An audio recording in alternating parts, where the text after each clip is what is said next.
Movie की शुरुआत होती है और हम एक प्यारे से पेंगुइन को देखते हैं जिसका नाम कूडी होता है। दरअसल ये अपना एक इंटरव्यू दे रहा होता है एक डॉक्यूमेंट्री में काम करने के लिए। हम यहाँ देखते हैं कि उसे सर्फिंग का बहुत शौक होता है और वो यही करता रहता है। वह अंटार्कटिका के एक टाउन में रहता था जिसका नाम सिवरपूल होता है।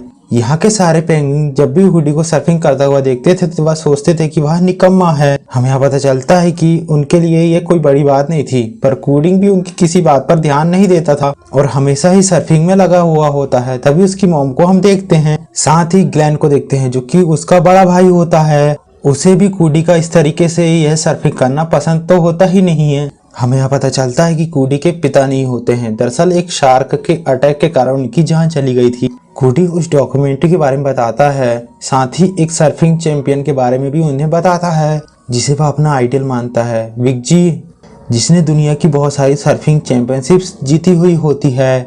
विग जी बहुत साल पहले जब अंटार्कटिका आया था तब हुडी छोटा था, जहाँ पर पहली बार कूडी विग जी से मिला था। अब इस तरीके से पहली बार उससे मिलकर कूडी बहुत खुश होता है। वहीं विग जी ने उसे अपना नेकलेस ट्रिब्यूट के रूप में दिया था जो कि उसके लिए काफी स्पेशल होता है। यहाँ तक कि उसने आज तक उसे अपनी जान से ज्यादा संभाल कर रखा हुआ था। तभी हम एक माइट नाम के उस जीप को देखते हैं जो कि वुडी की तलाश में उसके गांव तक आया था।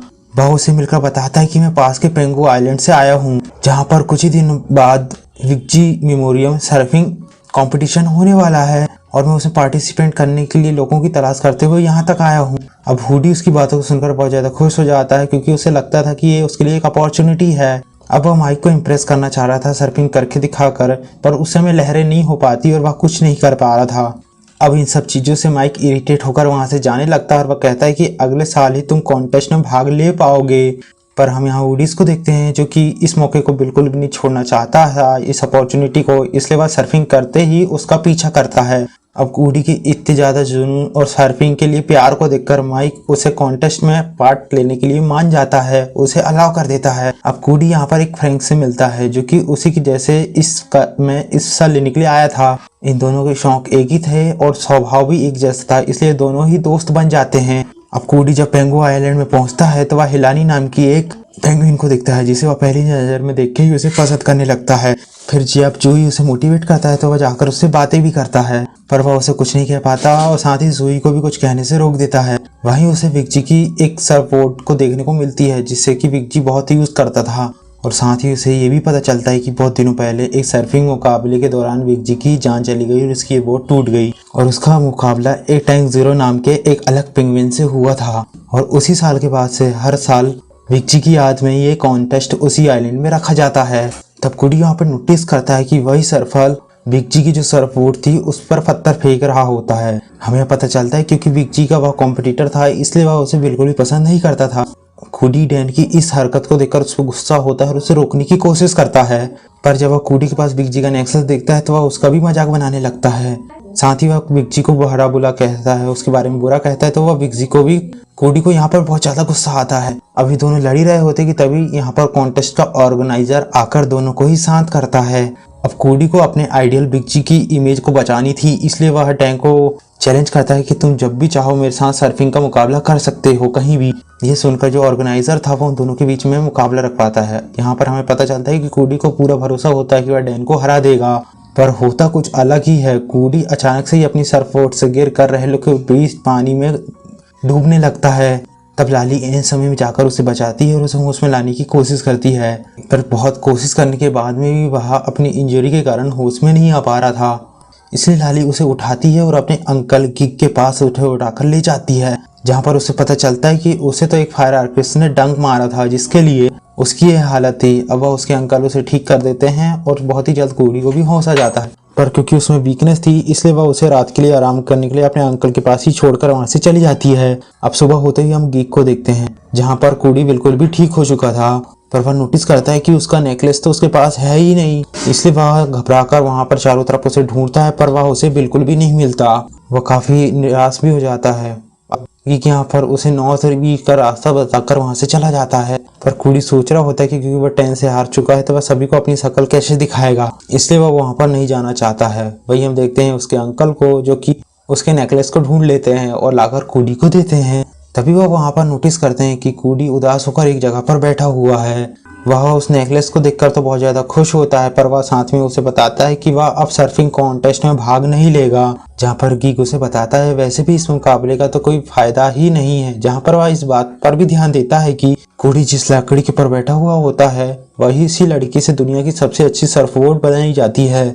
इसलिए वह यहाँ पर डिसाइड करता है कि इस लकड़ी का यूज करके वह कोडी के लिए एक शानदार सर्फबोर्ड बनाएगा। पर जब ये दोनों ही मिलकर उस लकड़ी को मूव कर रहे होते हैं तो इन दोनों के हाथ से उस लकड़ी के वजन के कारण कंट्रोलिंग छूट जाती है और गीक उसी लकड़ी के साथ वहां से काफी दूर ढकेला जाता है। पर वे दोनों ही वहां पर एक खाली बीच को देखते हैं, जिसे देखकर ये दोनों काफी ज्यादा खुश होते हैं। इसका रीजन था ये कि उसे एक जगह मिल चुकी थी उसे एक अच्छी प्रैक्टिस करने के लिए बिना किसी को पता कर चले। यहाँ पर वह काफी सारे सर्फबोर्ड को देखता है जिससे कि विक्सी यूज किया करता था और उसे यहाँ पता चलता है कि दरअसल ये विक्सी की जगह है, विक्सी यहीं पर रहा करता था।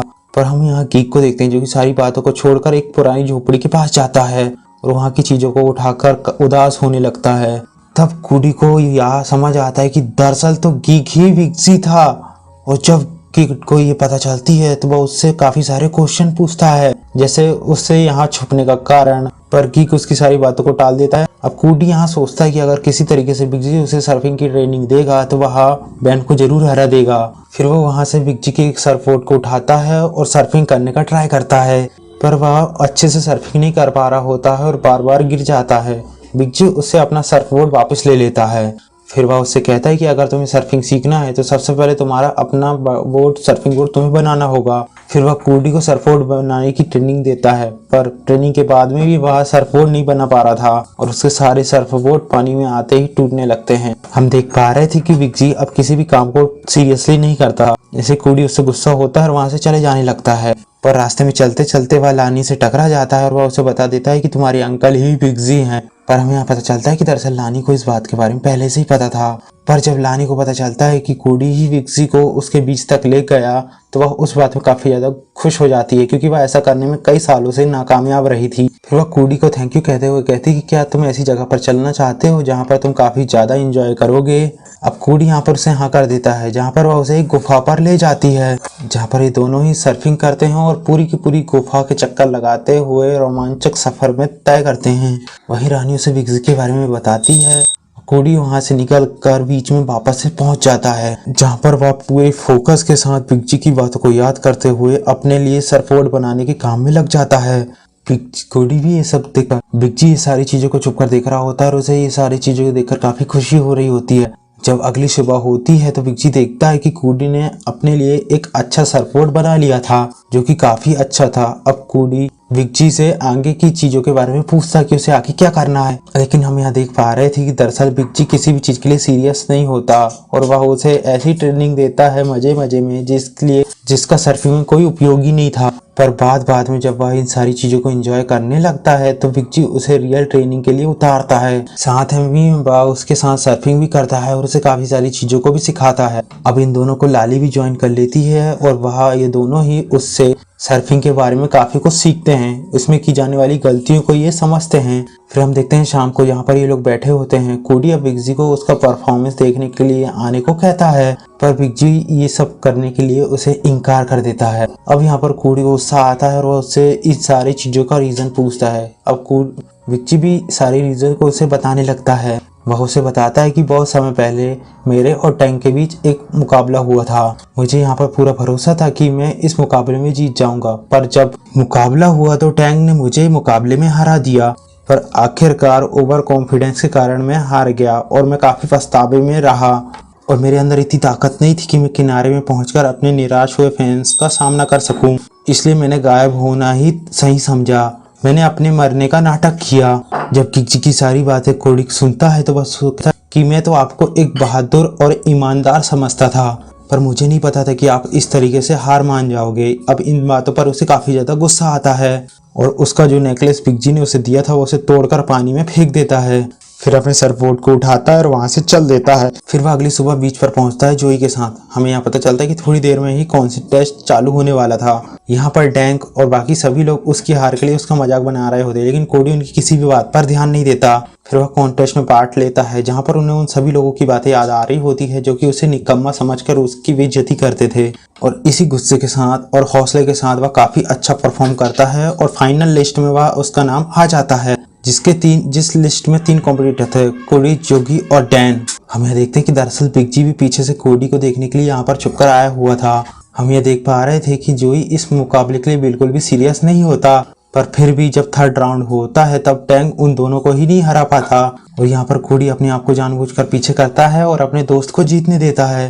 पर इसी बीच कोडी और डैन एक ऊंची लहर में फंस जाते हैं। अब यहाँ पर लाली टैंग को तो किसी तरीके से उसकी जान बचा लेती है, पर कोडी वहाँ पर फंस जाता है। तभी बिग जी वहाँ पर कोडी की हेल्प के लिए जाता है और इससे पहले कि उसकी जान जाती वह उसकी जान को बचा लेता है। अब यहाँ पर कोडी बिग जी को उसकी जान बचाने के लिए थैंक कहता है और जहाँ पर बीच में जाकर वह सभी को ये भी बताता है कि दरअसल बिग जी अभी भी जिंदा होता है। और सभी लोगों को जब ये पता चलता है कि सारे लोग बहुत ज़्यादा खुश होते हैं और फिर कोडी सभी चीज़ों को ठीक करता हुआ बिग जी भी सारी चीज़ों को भूलकर अपने लोगों के साथ आ जाता है और ये सभी लोग साथ मिलकर काफ़ी अच्छे से समय व्यतीत करते हैं। इसी के साथ ही मूवी यहीं पर खत्म हो जाती है। सो गाइस, वीडियो अच्छा लगे वीडियो को लाइक करें, चैनल को सब्सक्राइब करें।